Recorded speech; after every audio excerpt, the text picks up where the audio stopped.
Hello everyone, আমি অঞ্জলি finally চলে আসলাম অনেক দিন পরে একটা ভিডিও নিয়ে। তো দেখতে পাচ্ছ সজনে ফুল। তো সজনে ফুলগুলো ভালো করে ধুয়ে বেছে নিয়েছি আর সুন্দর করে ধুয়ে নিয়েছিলাম, নিয়ে জল ঝরিয়ে রেখে দিয়েছি। আর এ সাইডে পেঁয়াজ লঙ্কা কুচিয়ে নিয়েছি, আর লবণ দিয়েছি, জিরে ধনে মৌরি ভেজে রাখা গুঁড়ো দিয়ে দিলাম, একটু হলুদ গুঁড়ো দিয়ে দিলাম।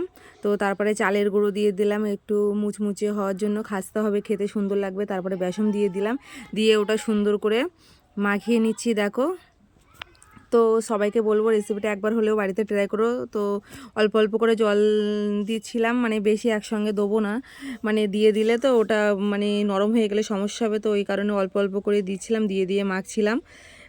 একেবারে দেওয়ার কোনো দরকার নেই, পরিমাণ মতো দেবে। তো দেখো গোল গোল করে হাতে সারছে ওগুলো একটুখানি, তারপরে শেপে এনেছিলাম, এনে তারপরে তেলে ভেজে নিচ্ছিলাম। আর একবার হলেও সবাইকে বলবো বাড়িতে ট্রাই করে দেখো, আর ফার্স্ট থেকে লাস্ট অবধি ভিডিওটা দেখার জন্য অনুরোধ রইল। আর দারুণ খেতে টেস্ট হয়েছিল, মুচমুচে হয়েছিল। তোমাদের সবাইকে বলবো প্লিজ একবার হলেও সবাই বাড়িতে ট্রাই করো। আর আমি তো এই ফার্স্ট টাইম করলাম, তো আমার তো খুব খুব সুন্দর লেগেছে। আর খেতে যেমন সুন্দর, দেখতেও তেমন লোভনীয় হয়েছিল।